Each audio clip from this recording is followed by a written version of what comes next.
Hi, everybody. I have a great interview today with two of my favorites from The Bold and the Beautiful. Scott Clifton is here, who plays Liam, and Don Diamont, who plays Bill, or as I like to call him, just Dollar. Like, I just like Dollar's on today, you know. Yeah. You like that? Yeah. Making it rain. Well, you guys, I first have to say, it's been, I want to know how you feel about it, but it's kind of a treat for us as the viewers, like all of these two-person scenes between the two of them, and there is a repetitiveness to them that you guys have to play. What are you talking about? What? How dare you? Over. Interview over. Just juxtaposition in soap operas where you have to restate what's happened. So you have to let the audience know, right? And you guys are like, don't let anyone say anything. Keep your mouth shut. Saying, and Liam's freaking out. Now, when you get these scenes, what is it like for both of you to play them? I mean, are you like, here we go again, or how are you? Well, I think we're shot. Yeah. No, of course we get the scenes and we go, oh boy, we're saying the same thing over again. How do we do this? And I think we're just trying the best we can to not do the same scene twice ever, so we just try to find something that makes this moment different from every other moment.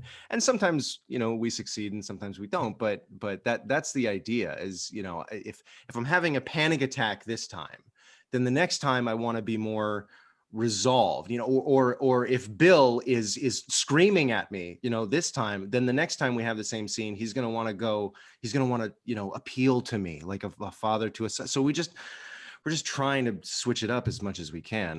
What do you think, Don? Did I get you? Don? Yeah, I mean, the fact is, this is what we do. It's part of the medium, and we can't have less of a commitment from one show to the next, or one shooting day to the next shooting day. So while Scott's observation is correct, maybe there's a different tact from one show to the next. The truth is, like, you have to play it like it's almost the first time you're playing. Really, you can't phone it in. You can't like, oh, we're covering this again. It has to just be a fresh look at it every time we do it. There can't be less of a commitment, right, to it. It does have to be like the first time. And listen, I have many boys, many children, and the fact is that I definitely find myself repeating myself. Like, did you not hear what I said yesterday? Or did you not hear what I said 2 hours ago? This is method acting. Method acting. Yeah. So there is life in that. There is truth in that. It's not like as a dad that I am not repeating myself. Gotcha. When you guys found out that this was the story they were going to tell, when you first found out, like, Liam's going to drive Bill's car, he's going to run over Vinny, the guy's going to die. What was your reaction to initially finding out the setup of the story? I think you left out the pass out part. That Liam was going to. I'm getting to the pass out part. We didn't know that part yet. I have had a particular amount of fun with that. In rehearsal, especially. I was just going to say, actually, in the show, hear what he says in rehearsal. I have had fun with it both as Bill and as Don. Do you think Scott plays a good person? Does he do well when he passes out? Do you think he acted that well? There is nobody in the business, film, television, prime time, daytime. Nobody passes out better than Scott. That's right. Clifton. I also take a punch really well. If you want to knock me out, from a punch equally as well as he passes out from seeing a dead body. Noodle legs. I go right down. And he brings nuance to the pass out. He does. You pass out differently from getting knocked unconscious from fainting. He knows the different versions of passing out. Yes. Yes. So when you found out this is the story you guys were about to embark on, Scott, what was your initial reaction to this? Oh, I was glad. Right? Oh my God, I was thrilled. I was so excited because, it's a little bit of a distraction from the Hope and Liam. I had been sort of groveling for about 3 months, in a row, and that's another kind of thing where you try to make that different every time. But, after a while, you you can't come up with anything else. And so this came at just the right time. And yeah, it sort of shifts the focus of the storyline away from that. And it's going to allow us to have that story, you know, the sort of the way that Liam has hurt Hope, and all that's in the background. Like, we didn't just abandon that. In fact, that's part of this, you know. So I get to approach that storyline from this new angle, which is like such a gift to me. I mean, to be able to do this. And then the other aspect of it is that I get to work with Don, which I hadn't gotten to do, you know, intensely, at least in a while. And, you know, the contrast between, you know, the crying and the begging, and yes, there's a lot of emotional stuff, but Don and I have so much fun that it just feels, yes, we're doing serious stuff, but it just feels like a break. I don't know. It feels like I get to go to work and just have some fun, and we get to and Don and I play, you know, we play with the scene, try different things. And Don will like do something in the scene that he didn't do in rehearsal, and just surprises me. And I'm like, where did that come from? And then, so I've been loving this.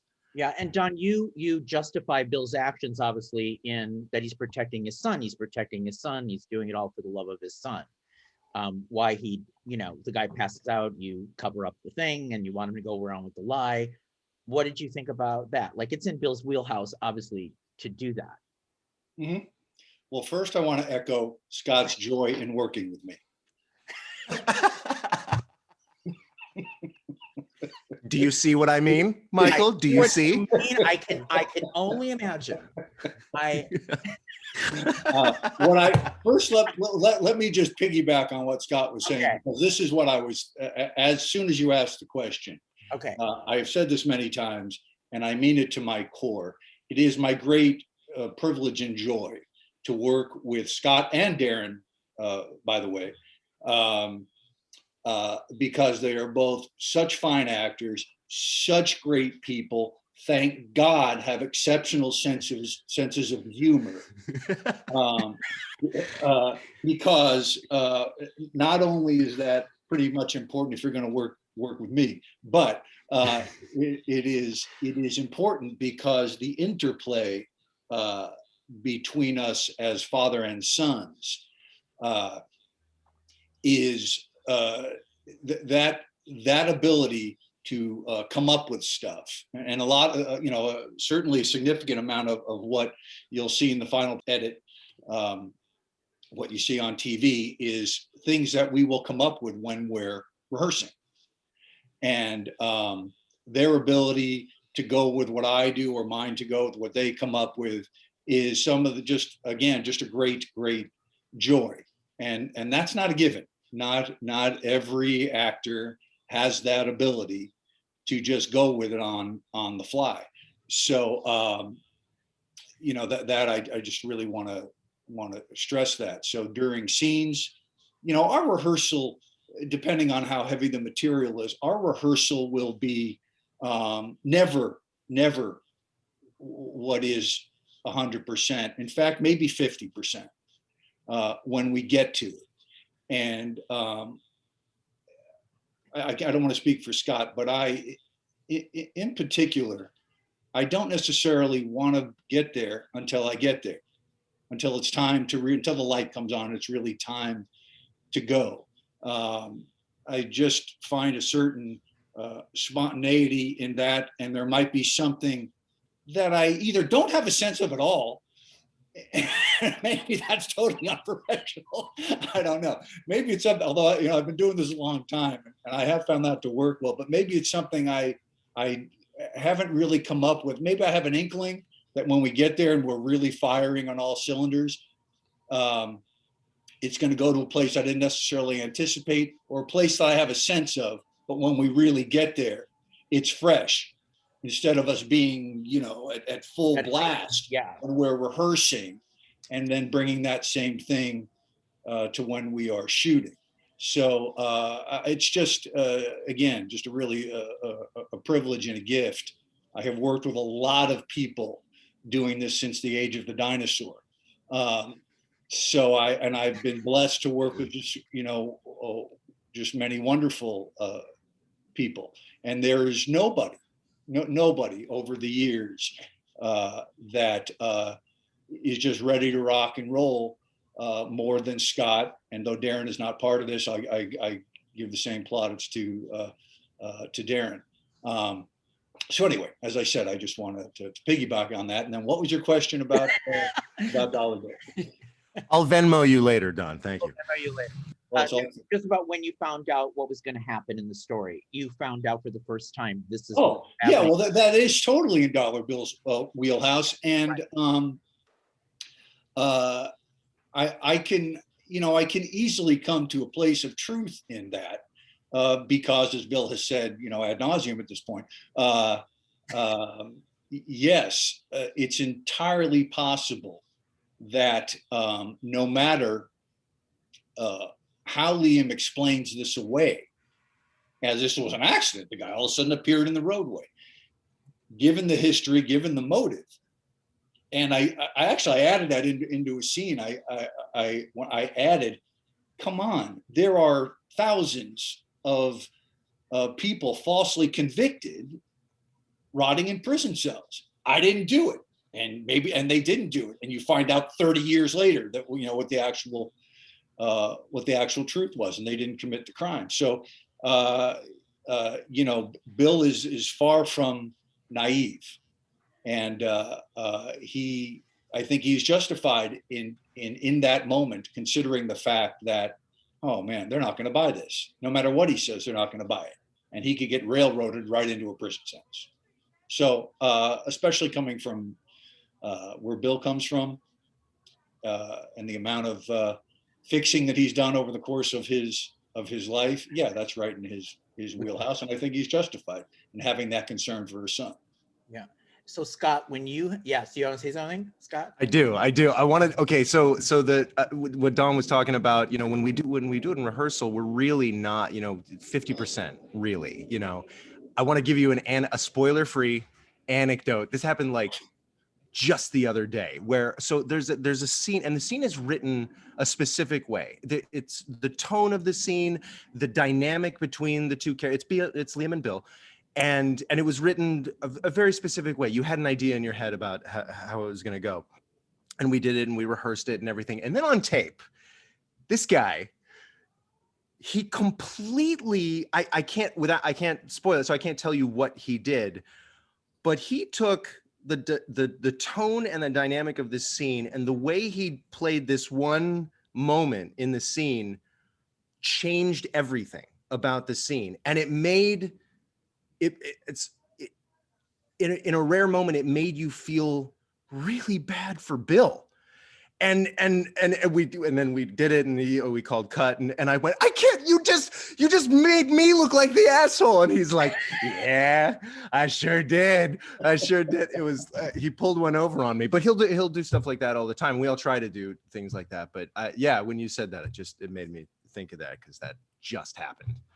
Oh, well, Scott, one of the things we've watched is Liam literally starting to really, he's terribly struggling with this. And then there was the scene where he's literally hyperventilating and you can't breathe. And Bill is watching him like, you've got to calm down. He was trying to help his son and you can't breathe. What was it like getting yourself so revved up to not be able to breathe, like to do that scene where he's like so overcome of what he's done and he can't breathe. And then Bill's like, hold on.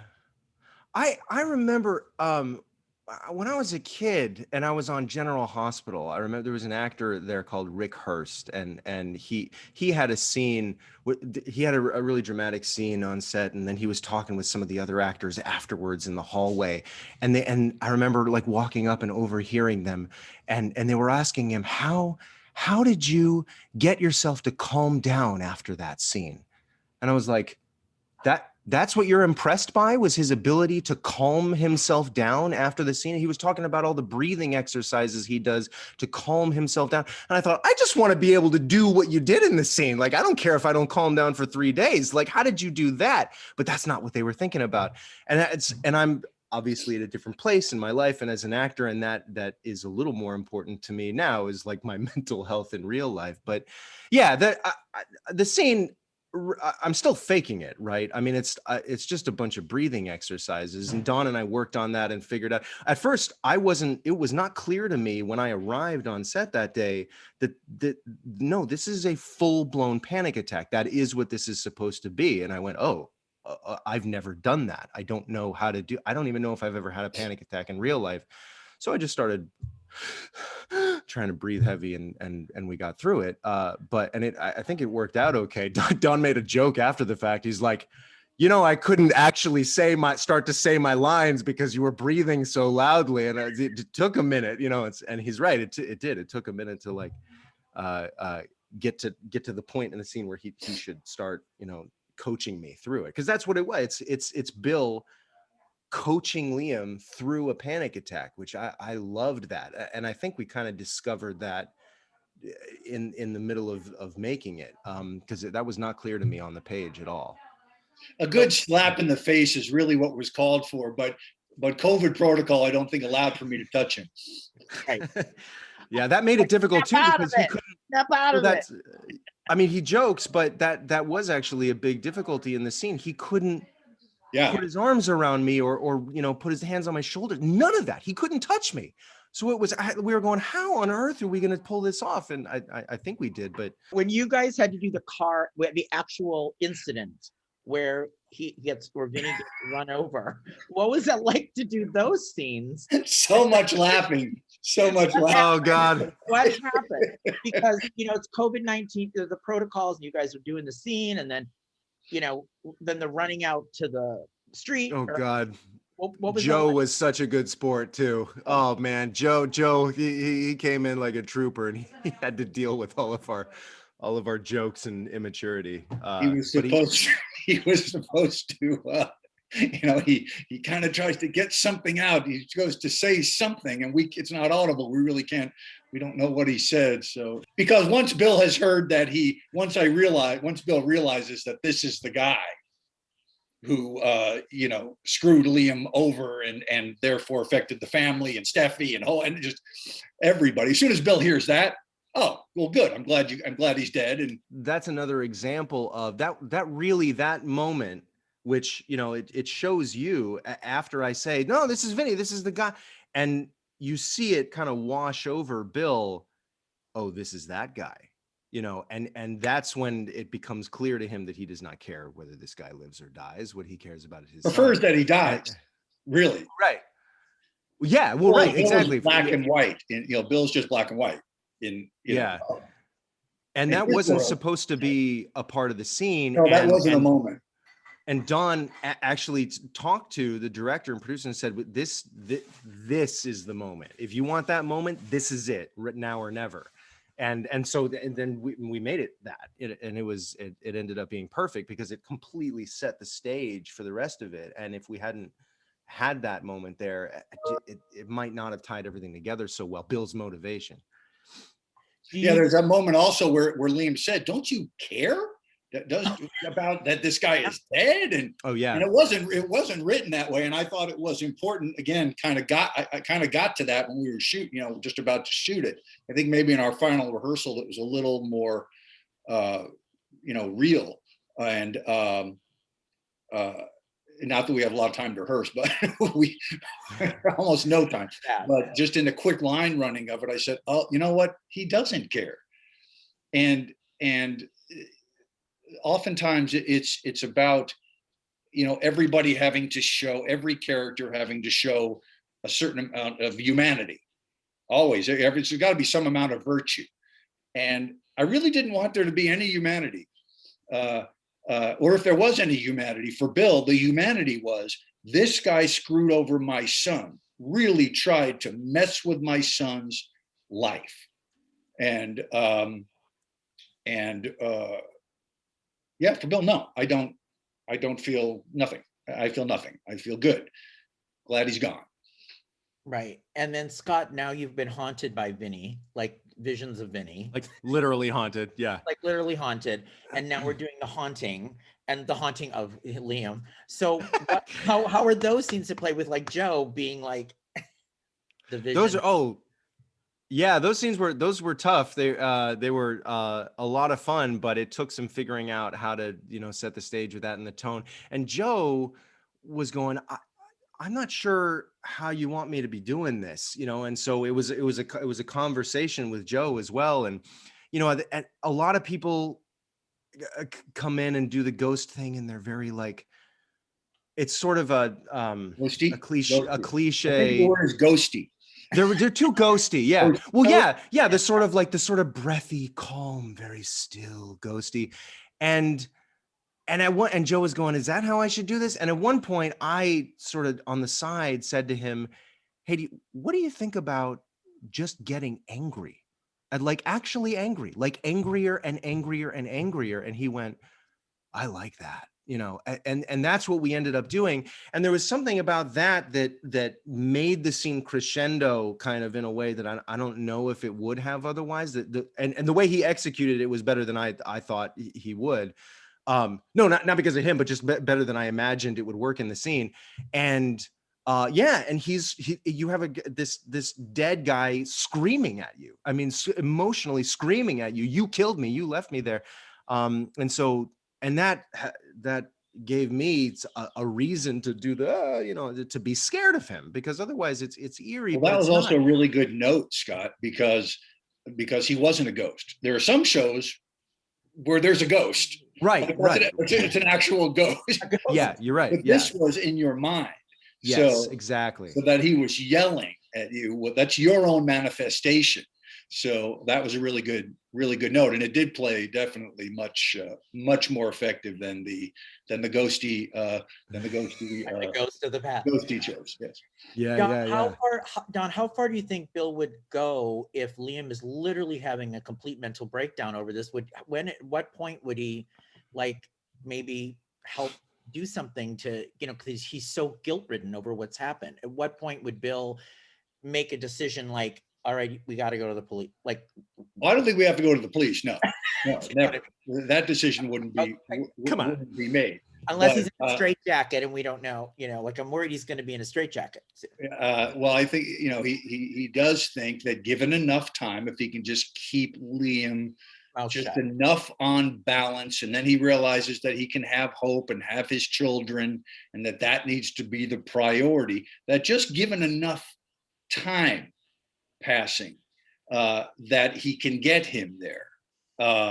Also, what I tried to play, and I don't know if the audience got that or didn't get that, but when I was when Bill was counseling Liam on it just takes time, you'll get past it, that it's Bill's own experience with it. So for me, my subtext of who Bill is, I think Bill is entirely capable of having had someone killed, if not physically doing it himself, but having had someone killed. And I think sort of, dumping words out of the helicopter. And when the Amber character hurt Liam and Bill was on his way to take care of Amber. So I think that's in his wheelhouse. And at the height of business that he has dealt, if he felt somebody was coming for him with the same intention, Bill wouldn't hesitate to act first and justify that. Bill has a very sort of mafia code, how he conducts himself in his life with his family and professionally. So I think the more interesting choice is that Bill does have that in his background. And maybe there was a time when it initially, not to the extent that maybe Liam agonized over it, but initially that there was a certain amount of having to realize what he'd done, rationalize it, move past it, and life goes on. When it's a sort of kill or be killed, fight or flight situation, then that's simply what you have to do. And that wasn't really, again, that wasn't written in. I just tried to play that, and I don't know if it worked or it didn't work, but that was my subtext behind that. And since Bill tends to be a very win at all costs person, he just really believes that he can get Liam past this anxiety, if he can just get him past this anxiety-ridden part. And Bill said, maybe I got to put you on a plane and get you out of here. You know, and maybe that is what it was going to take to get him just past that point of realizing that this guy was trying to destroy your life. And you know, Yeah. that he's gone is the way it is. You didn't do it on purpose. It was an accident. So let's move on. Yeah. The world's better off without him. Scott, you now have to play hiding another secret from Hope. Hope is letting you, allows him to come home. And, and then we saw recently that, the voice in his head is like, you don't know, I've got another secret. Or he's still good at hiding the secret. I mean, amazing. Yeah. And, Liam's got guilt all over his face all the time. And, the last secret was pretty bad, that he slept with Steph. Yeah.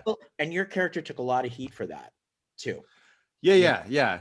Well, as he should have. Well, that's sleeping with Steffi. I don't see why there's such a big deal made out of sleeping with Steffi. A big part of this storyline is that Liam is a bad liar. I mean, he's just at one point, Don improvises a line. I think it's aired already, where he says, this is a problem because you do not have a poker face. You have the anti-poker face. Yeah, right. Yeah. That's what he said.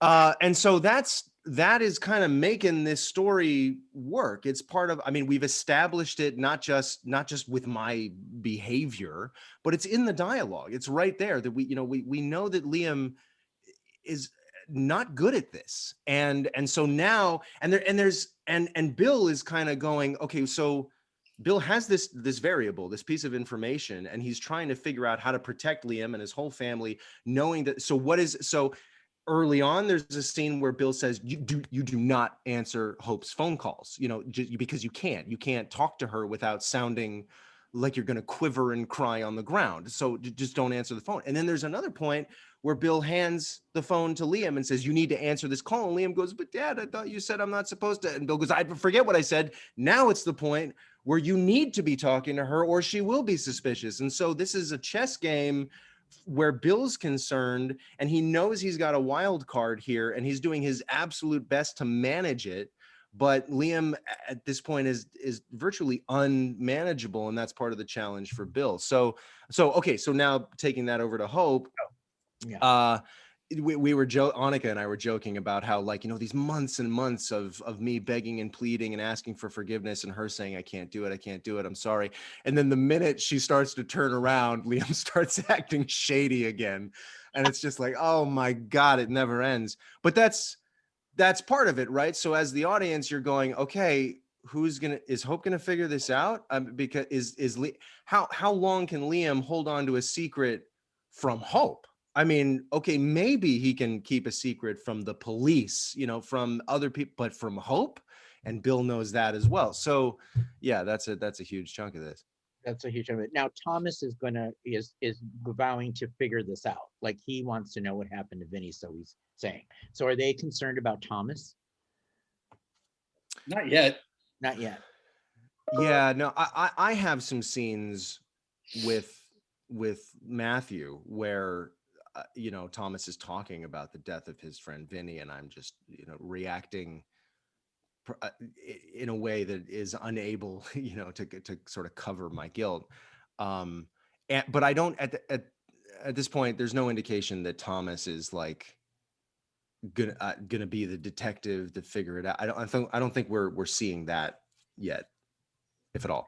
Right. And is Liam still worried about Thomas and Hope? Does he still think that they would have some relationship? No, that's the least of his worries right now. I think that's cool. Because there are moments where I can't remember who, but there's moments where somebody says to Liam, "Are you worried about Thomas?" And Liam has a line to the effect of, "I can't. That's not even that's not even on my mind right now," which kind of shows you the how high the stakes are here for Liam. Right now, it's just, I see dead people. Yeah, I'm worried about all the dead people, not Thomas. What would you say to the fans, though, in a broad stroke? Do you think that we should prepare ourselves for weeks of this, of literally Liam trying to hold it together and Bill trying to keep Liam's mouth shut? Or do you think there will be a turning of the tide, and are they worried that they're going to be found out and people are going to start to clue in what's happening? I think it's reasonable to expect that something's going to give. Liam has a line to that effect. I think it aired like a couple of days ago where Liam just says, "This is not sustainable. This is," yeah. So no, you should. I mean, and that's that is what you should expect. Nuclear, this is blah blah blah. Yeah, nuclear, yeah. Liam. Yeah. Yeah, so, you know, dead loser, get by it, get past it. One dead loser. I wonder, how do you think they would do as cellmates if they go to prison for this? Oh boy, yeah, that would be so. I think those would be great scenes, though, right? See them sharing a cell. Sharing a cell would be fun. I don't know if that's. I doubt that's. I don't know any. I don't think that happened. That would be. That'd be pretty good. Bill and Liam cellmates. Oh, Bill and Liam cellmates. Oh. Yeah. We have joked about crying, Liam. Stop crying. You can't cry in prison. You can't cry. There's no crying in jail. We have joked about, like, if Bill did actually go to prison, you know, he would very quickly become like the boss of the yard, you know, and this would work out greatly in Liam's benefit because, you know, Liam would just be like his little underling, you know, and he'd have full protection in the prison yard. Yeah, you know, Bill would immediately be, all right, show me who the toughest guy is. Yeah. Scott, this has provided both of you with some really great scenes. And I think it's some of your best work, and that's hard to say because you both have done phenomenal work over the years. And it's been really interesting to see this take on it. It's not the same old, you know, and we get to see a father really trying to help his son in the most dire of circumstances. And you actually can see everybody's viewpoint. That's what I think is good about it. Like, you do see both sides of what's going on. Do you feel it's like, how do you feel about those scenes that you guys have had? Some of your better work, or do you not judge your work and just, how do you feel? You can't. Yeah, I know you got to. No, it's not even about that. It's just that you learn that, like, what you think about something you did is not, it doesn't mean anything, because the things I'm most proud of, nobody else ever gave about, and the things I don't even think about, people are like, oh my God, that was so good. I'm like, really? And I think that's the same for every actor. You just learn that you're not a good judge of your own work. You're just not. Yeah, I think that's true in any art, though, any creative field. Like, you do the project, or you do the song, or you do the scene, or you do whatever, and and things you think are going to be really great sometimes don't land with people, and things you don't think really land with people. It's really difficult when you're the artist, right? On the other end, you're like, well, I thought that was, you know, it doesn't always. Yeah. Thank you for the compliment. I appreciate it. Yes, of course. Before I let you go, I have to tell you, I was talking with Joshua Morrow and Amelia Heinley on an interview we did. Oh, I hate both of them. Why do you have to bring them up? I hate them. Well, this speaks to, this is the funniest thing. This speaks to how you're so funny to work with. People love working with you because you make everyone crack up. I tested them and I said, on a scale of 1 to 10, what did you think of the reliquary storyline? And they said they couldn't even get through it. And with Don Diamont in it too, it was just impossible to get through the scene. And because it was the most ridiculous story, right? And so they were talking about how fun it was to work with you, and you made everybody laugh. And that's what I wanted to share with you. That's what that's very important to me, because I don't know if I was having this conversation with Scott or I don't remember recently. I think maybe it was Annika, but when I hear about certain behavior on the set with some various people over the years, it really perturbs me when people are so self-involved or needy or unaware or whatever it may be, that tantrums happen or belittling happens or an anger outburst. Look at me, look at how important I am. All that stuff really just rubs me the wrong way, and in sports as well. So I feel, and actually I think I mentioned this in my book. I also feel that it is a part of my job, and an important part of my job. When I walk on the set, that crew has been out there all day long, right? Watching us do this stuff. We walk out for the few minutes we walk out, and the pressure is on us to do what we do and deliver. So that's a given. That's my job. That's our job.